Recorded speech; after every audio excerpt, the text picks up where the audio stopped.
শীত তো প্রায় যেতেই বসেছে, আর এদিকে ফুলকপিও প্রায় শেষের পথে।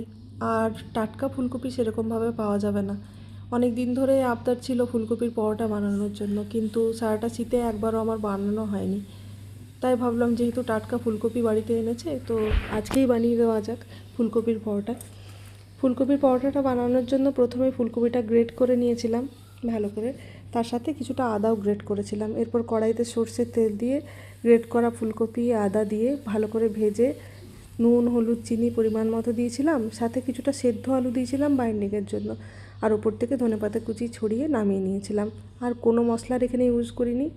আগের থেকে আটা মেখে রেখে আটার মধ্যে ফুলকপির পুর ভরে ভালো করে মুখটা বন্ধ করে পরোটার আকারে বেলে তাওয়ার মধ্যে সেঁকে নিয়েছিলাম। কিছুটা ফেটে ফেটে বেরিয়ে যাচ্ছিলো।